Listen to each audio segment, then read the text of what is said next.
Habang chine-check ko yung mga lines ng drawing ko kanina, bali, napansin ko rin ito. Nung inilagay ko yung nireconstruct ko na line, hindi siya umeksakto dun sa endpoint. So, imumove ko lang ito. Dito kasi ay sobra, while dun sa kabilang side ay kulang. So, ibig sabihin, mali lang siya ng pwesto. So, imumove ko siya dun sa may babaw. Pagka-move, check lang kung sila ay magkatapat na. So, kapag okay na, yung mga lines na yun, select nila lahat, tapos ay J for join. Okay, para maging isang line segment na silang lahat. Okay. Ang kailangan na natin pala ay kalahati. So, kailangan natin kunin yung endpoint nung nasa ilalim. Tapos, titrain natin yung kalahati. Kasi natin yung kalahati.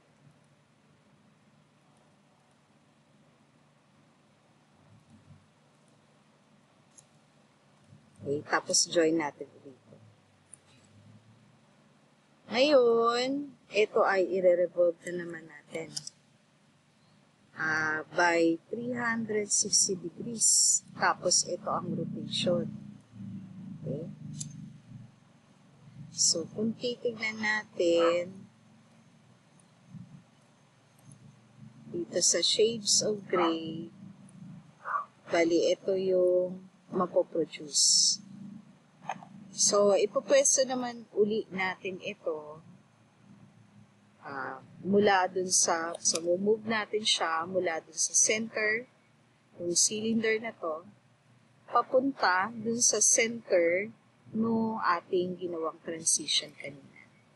Okay, so kung i-orbit natin siya, no, dapat naka-eksakto siya dun sa bilog ng transition. Okay? So, next na part ay yung paggawa ng butas niya. Okay, yung sa butas, bali, meron akong hindi nakopya, no, dito sa drawing. Kasi yung butas niya abot hanggang dun sa tawag dito yung squared na part. So, ang gagawin ko dyan, kukopyahin ko din pati ito. Okay, tapos, kukunin ko din itong linya na to para meron akong point of reference. Okay, so, copy. Ang aking gagawing base point ay itong end point ng 45 degrees. Tapos ay ita-transfer ko siya dito.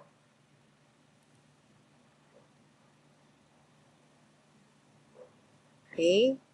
O. Dahil magdodoble yung linya na yon, so kailangan natin siyang i-erase.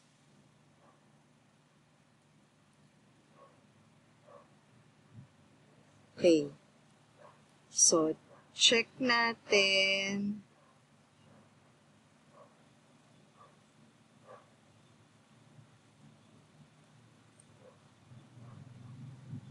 So, kailangan natin lang burahin itong tatlong lines. Tapos, i-transfer natin ito dito sa 45 degree line. Okay. So, kapag nabuo na natin yun, no, aalisin natin yung mga linya sa gitna. Okay. Tapos, i-reconstruct natin. Aalisin pa pala. Okay. So, pati ito. Kasama yung mga linya sa labas.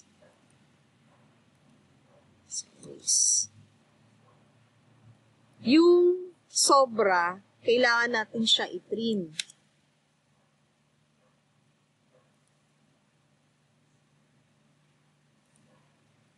Tapos yung mga patlang naman, kailangan natin siya i-reconstruct using lines.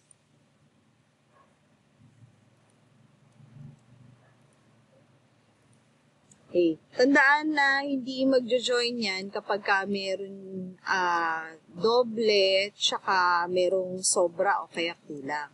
So, kailangan ay naka-eksakto yung endpoints ng bawat line doon sa kanilang mga kapartner na lines pag nagko-construct.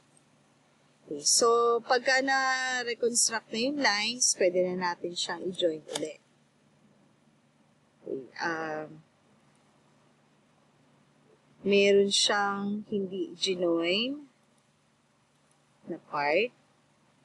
Okay, so since kalahati lang naman ang kailangan natin, no? So, midpoint, pati ko nalilimutan yung kalahati lang.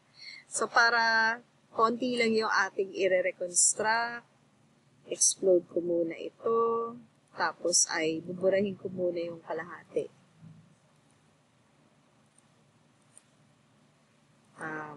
Explode,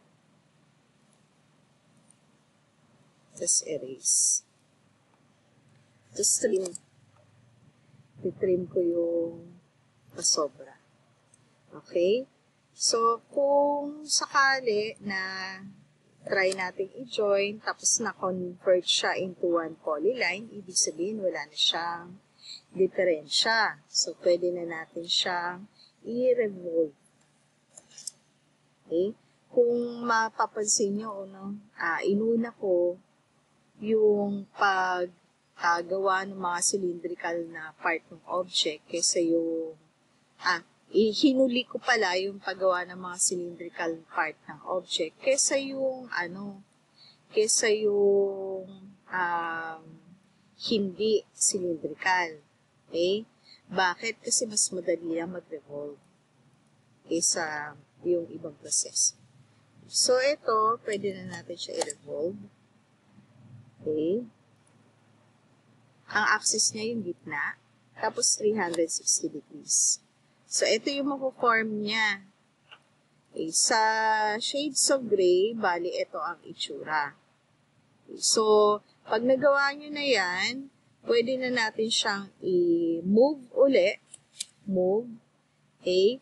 From yung center nitong pinakailalim, papunta dun sa center din nitong ilalim ng ating ginawa kanina.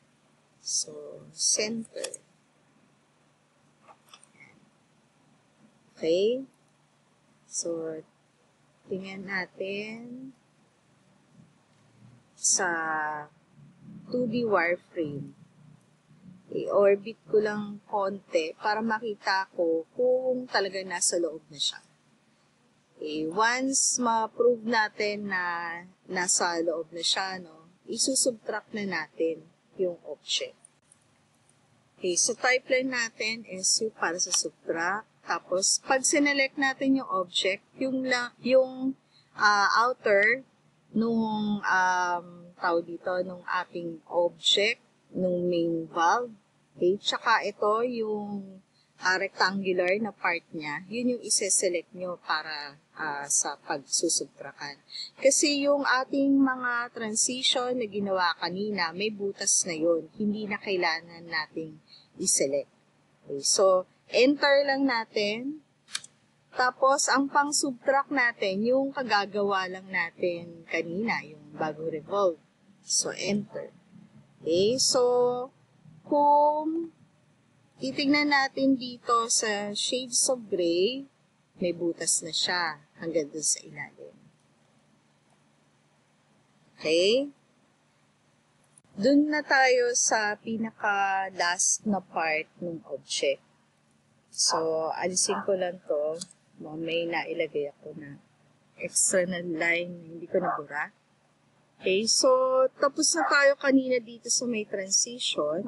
So, ang gagawa naman natin ng 3D ay itong part na ito hanggang sa dulo na.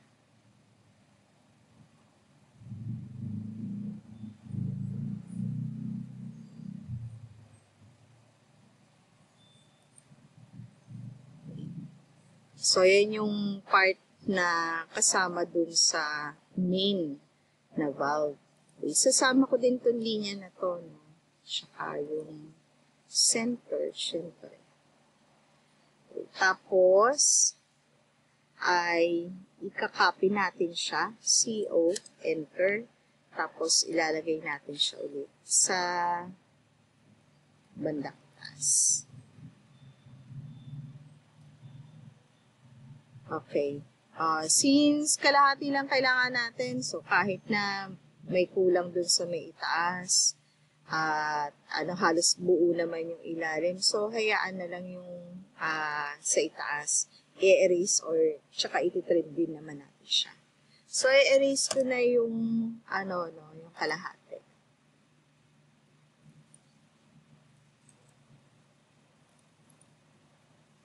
Okay, tapos ititrim ko naman yung iba pa.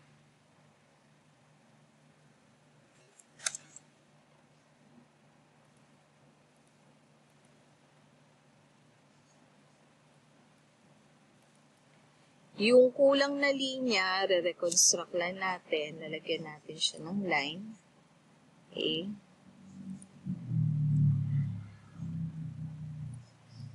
Pagkatapos, kopya tayo, copy, lalagay natin sa itaas. Ngayon, pagka nailagay na sa taas, aalisin natin yung nasa may loob, okay, na lines. So, ito, kinonstruct na to, lahat ng nasa loob, ise-select ko para burhin.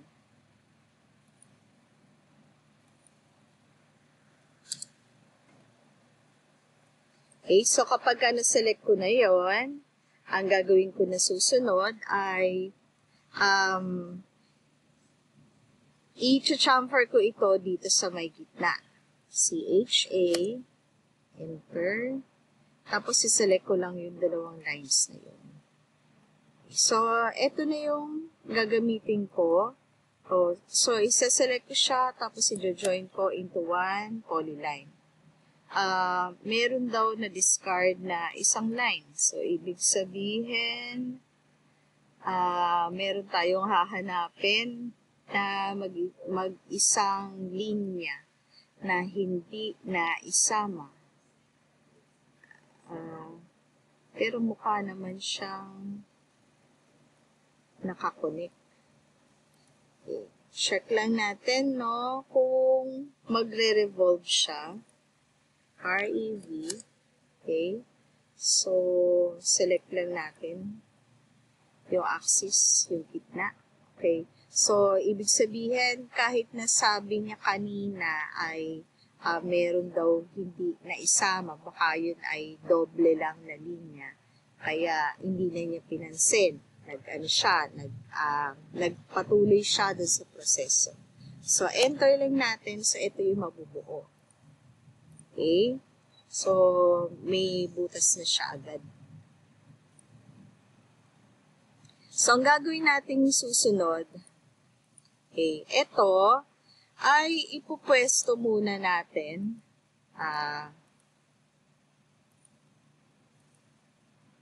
I-right side view ko. Okay, zoom ko lang muna siya, move, tapos, select ko yung object, enter.